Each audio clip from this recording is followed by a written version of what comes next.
회원 여러분 안녕하십니까? 원기영이 회장입니다. 지난 2018년 4월 헌법재판소는 2004년부터 2017년 사이에 변호사 시험에 합격하여 세무사 자격을 자동 취득한 변호사에게 세무조정 계산서 업무 등 세무대리 업무를 허용하는 헌법 불합치 결정을 하였고, 이에 따라 기재부는 2018년 7월 기장대행과 성실신고 확인 업무를 제외한 세무사법 개정안을 입법 예고하였으나 법무부의 강력한 반대에 부딪혀 차관회의를 통과하지 못하고 이듬해인 2019년 9월 30일 변호사에게 모든 세무대리 업무를 허용하면서 실무교육을 받게 하는 세무사법 개정안을 국회에 제출하였고, 이철희 의원이 변호사협회의 입장을 반영하여 모든 세무대리 업무를 허용하면서 어떤 실무교육도 받지 않도록 하는 세무사법 개정안을 2019년 10월 24일 제출하였습니다. 하지만 우리에는 김정우 의원이 대표 발의하고 28명의 국회의원들의 공동 발의를 통하여 2019년 10월 15일 변호사가 기장대행과 성실신고 확인 업무를 할 수 없도록 하고 헌법재판소의 결정에 따라 어쩔 수 없이 허용한 세무조정 업무도 1개월 이상 실무교육을 받아야만 할 수 있도록 하는 세무사법 개정안을 2019년 10월 29일 국회 기획재정위원회에서 여야정 만장일치로 의결되도록 하였습니다. 그러나 그 후 온 힘을 다한 노력에도 불구하고 국회 법제사법위원회 일부 의원의 반대로 끝내 통과되지 못하고 제20대 국회에서 폐기되는 짙은 아쉬움을 남겼습니다. 그래서 지금 우리 회는 이번 21대 국회에서 반드시 세무사법 개정안을 통과시킬 수 있도록 만반의 계획을 하고 있습니다. 그 첫 번째로 20대 국회 기획재정위원회에서 의결된 세무사법 개정안을 보완하여 이번 21대 국회에서 세무사법 개정안의 의원입법을 추진하였고, 2020년 7월 22일 국회 기재위 소속의 양경숙 의원과 추경호 의원이 세무사법 개정안을 입법 발의하였습니다.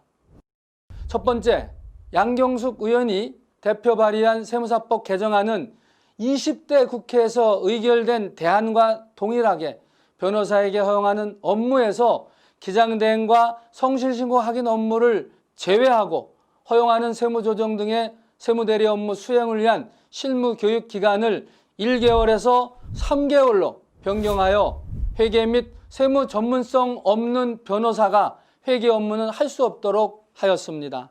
그리고 헌법 불합치 결정에서 정한 개정 시한을 경과하여 효력이 상실된 세무사 등록 관련 조항을 다시 신설하여 세무사 등록 제도가 법률에 근거하도록 하였습니다. 또한 최근 스마트폰 어플리케이션 등 정보통신망을 통한 탈법적인 세무대리 알선 행위가 무분별하게 발생하여 세무대리 시장의 질서가 혼탁해지고 있는 이 문제를 개선하기 위해 세무대리 업무를 소개, 알선, 유인하는 행위를 금지하고 이에 대한 벌칙 규정을 신설하였습니다.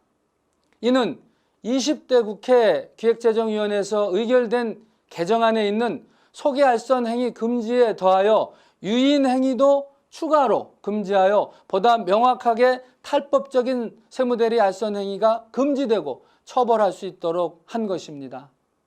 이외에도 명의대여를 받은 자와 알선한 자에 대하여 벌칙을 신설하고 이로 인하여 취득한 재산상의 이익도 몰수 추징하도록 하였으며 세무사 업무 실적 내역서 제출 시기를 1월 말에서 7월 말로 변경하는 등 세무대리 시장 질서를 확립하고 회원님들의 권익을 향상시킬 수 있도록 하였습니다. 두 번째, 추경호 의원이 대표 발의한 세무사법 개정안은 20대 국회 기재위에서 의결된 개정안에서 헌법 불합치 결정 관련 개정 내용이 제외된 것으로 나머지는 양경숙 의원안과 거의 동일합니다. 지난 20대 국회 기획재정위원회가 의결한 세무사법 개정안은 헌법 불합치 결정과 관련된 내용뿐만 아니라 세무대리 소개, 알선과 명의대여 금지, 업무실적 내역서 제출 시기 변경 등 세무대리 시장 질서를 바로잡고 회원 권익 및 편익 증진을 위한 개정 내용이 포함되어 있었음에도 불구하고 헌법 불합치 결정 관련 개정안에 대한 변호사의 반대로 세무사법 개정안 전체가 입법이 지연되는 문제가 있었습니다. 따라서 추경호 의원은 동일한 문제가 반복되지 않도록 20대 국회 기재위에서 의결된 개정안의 헌법 불합치 결정 관련 개정 내용을 제외한 후 나머지 내용을 그대로 포함하여 세무사법 개정안의 의원 입법을 추진하였고 2020년 7월 22일 양경숙 의원안과는 별개로 추경호 의원안이 발의된 것입니다. 그리고 기획재정부에서는 다음 날인 2020년 7월 23일 세무사 자격증 등을 대여받은 자와 알선한 자에 대한 벌칙 규정과 5급 이상의 공무원직에서 퇴직한 자의 세무사의 수임 제한과 세무사 징계 내용 등의 공고 규정과 격리병과의 명칭을 재정병과로 변경하는 등을 입법 예고하여 차관회의를 거쳐 지난 8월 25일 국무회의에서 의결하여 8월 31일 정부안으로 국회에 제출하였습니다. 세무사법 개정안에는 헌법 불합치 결정 관련 개정 내용을 제외한 세무대리 시장 질서를 바로잡고 회원 권익 및 편익 증진과 관련된 주요 내용이 포함되어 있기 때문에 이에 대해 자세히 설명드리도록 하겠습니다. 첫째, 세무대리 업무의 소개, 알선, 유인을 금지하고 이에 대한 벌칙 규정을 신설하였습니다. 양경숙 의원 개정안에서는 유인 행위까지 금지 처벌하도록 하였습니다. 현행법에는 세무대리 업무를 소개, 알선하는 행위에 대해 직접적인 처벌 규정이 없어 세무사가 은퇴, 징계, 폐업 등으로 업무를 수행하지 않게 되면 브로커가 개입하여 거래처를 다른 세무사에게 권리금을 받고 영업권을 양도하는 등 변칙적인 양도 행위를 소개, 알선한 명목으로 중간에 수수료를 챙기거나 사무소의 사무장 등 직원이 이직하거나 그만두는 경우에도 브로커의 소개, 알선을 통하여 거래처를 불법적으로 탈취하는 사례가 종종 발생하였습니다. 특히 이들 브로커는 업무 관련성이 있는 고위직 세무공무원 등에게 심판사건, 세무조사 사건 등을 불법적으로 소개, 알선하여 사회적 물의를 일으켜 커다란 이슈가 된 적이 있었고 최근 이러한 불법 편법 행위는 인터넷 또는 SNS 등의 매체를 통해 은밀하게 이루어지고 있어 자율 정화 차원의 대응 방법으로는 한계가 있습니다. 또한 최근 들어 납세자와 세무사를 인터넷 공간에서 연결해주는 세무대리 가격 비교 플랫폼 사업자들로 인해서 지나친 가격 경쟁이 조장되면서 세무대리 시장에 혼란이 가중되었습니다.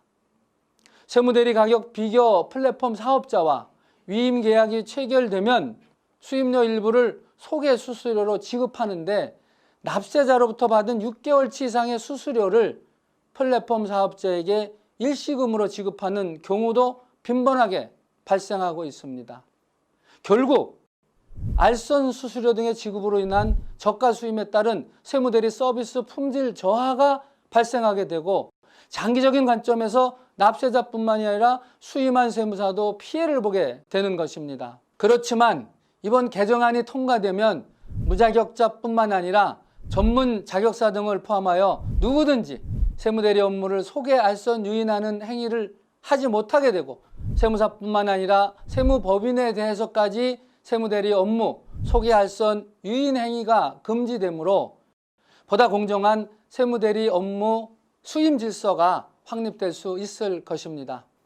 또한 세무대리 가격 비교 플랫폼 사업자 등 무자격자의 세무대리 소개, 알선, 유인 행위로 조장된 지나친 가격 경쟁이 줄어들게 되어 세무대리 시장의 수임 가격이 적정성을 확보할 수 있게 되고 세무사들이 무자격자들에게 알선 수수료 등을 주지 않고 납세자들에게 적절한 세무대리 서비스를 제공할 수 있게 되어 세무대리 업무의 공공성 및 윤리성을 공고히 할 수 있을 것입니다. 둘째, 세무사 자격증 등을 대여받은 자와 이를 알선한 자를 처벌하고 명의대여로 얻은 경제적 이익에 대해 몰수 추징하는 규정이 신설되도록 하였습니다. 현행 세무사법에서는 명의대여한 자는 처벌하고 있으나 명의대여 받은 자와 이를 알선한 자에 대해서는 처벌하는 규정이 없어 명의대여 행위 근절에 한계가 있었습니다.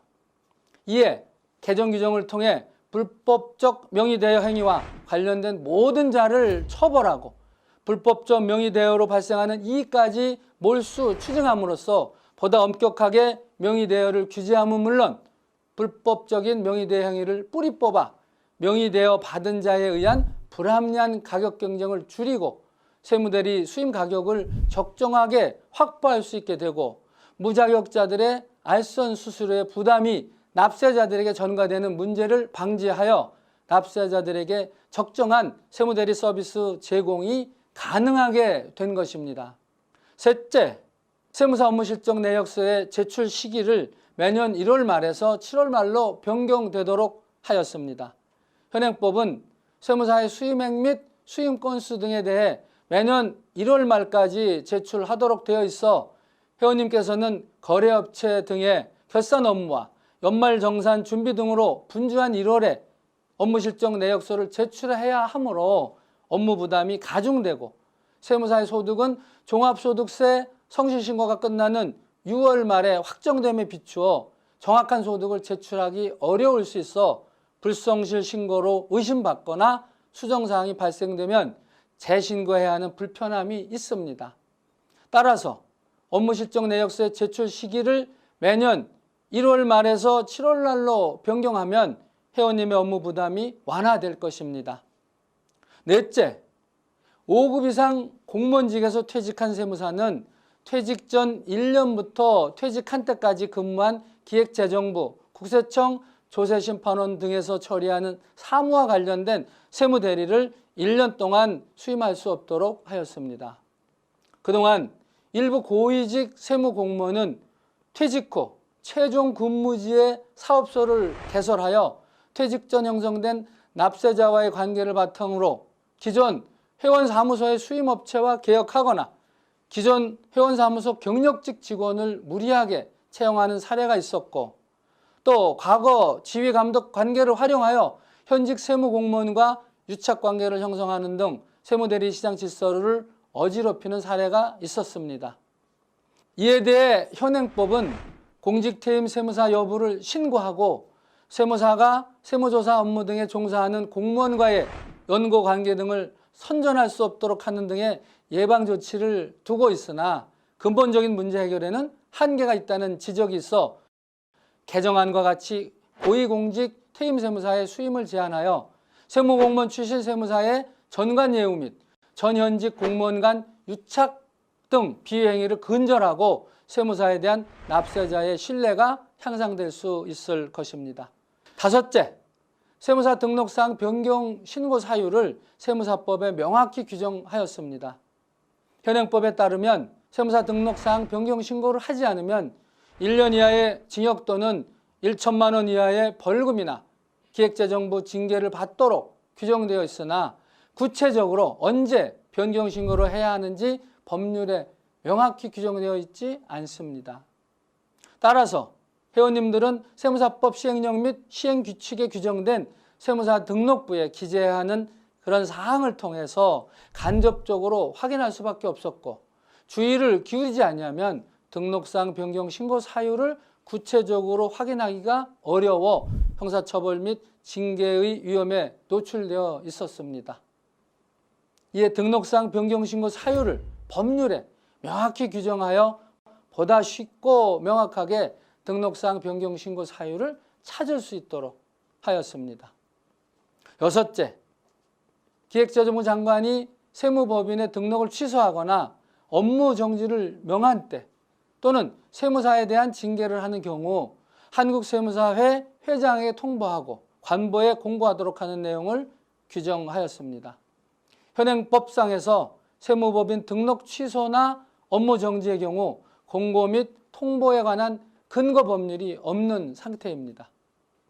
세무사에 대한 징계의 경우 세무사법 시행령 제22조에 따라 세무사 징계 내용을 관보에 공고하도록 하고 있으나 징계 공고 내용에는 성명 등 개인정보가 포함될 수 있는데 개인정보보호법은 개인정보를 제3자에게 제공하기 위해서는 법률에 특별한 규정이 있어야 한다는 그런 규정을 하고 있어서 시행령에 규정하는 것은 적절하지 않습니다. 따라서 이를 보완하여 법률에 근거하여 징계 등의 공고가 이루어지도록 하고 한국세무사회에 통보하도록 하여 우리 회가 회원의 징계를 통제할 수 있도록 하였습니다.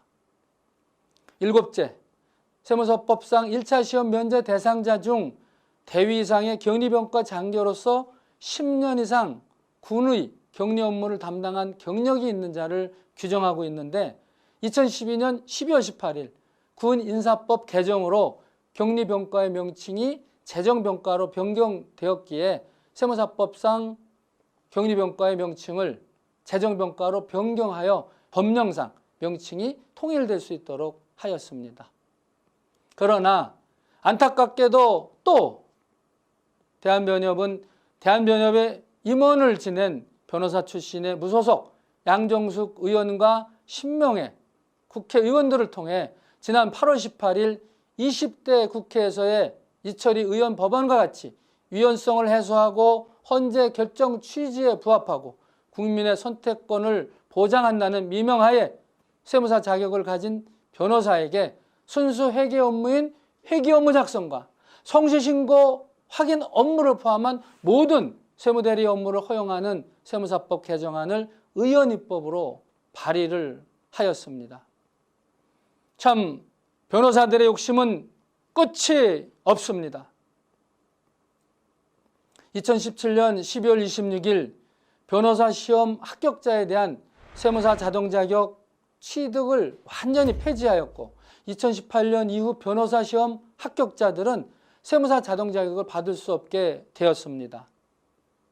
그럼에도 불구하고 2018년 이후 변호사 시험 합격자들은 그들도 세무사 자격을 자동으로 받아야 한다고 헌법 소원 등을 하였는데 그것도 무려 3건에 이르고 있습니다. 2018년 3월 16일, 또 2018년 4월 2일, 그리고 2020년인 올해 7월 15일 합리적 근거 없이 자격을 주지 않고 차별하고 있어 평등원칙에 위배된다면서 헌법 소원을 한 것입니다. 우리는 이처럼 어이없는 일을 당하고 있습니다. 우리가 더 단합하고 하나 되어야 합니다. 이상과 같이 2020년 7월 20일 발의된 2개의 세무사법 개정안과 정부안의 내용에 대해 설명드렸습니다. 이번 제21대 국회에서는 세무사법이 우리의 염원대로, 우리 회원들의 염원대로 개정될 수 있도록 보다 더 열정적이고 간절하게 온 힘을 다해 노력하겠습니다. 부디 이번 세무사법 개정안이 꼭 21대 올해 국회에서 통과될 수 있도록 저와 우리 31대 집행부에게 단합된 힘을 모아주시기를 간절히 부탁드리겠습니다. 더 단합하고 하나가 되도록 함께하여 주시기를 다시 한번 당부드립니다. 감사합니다.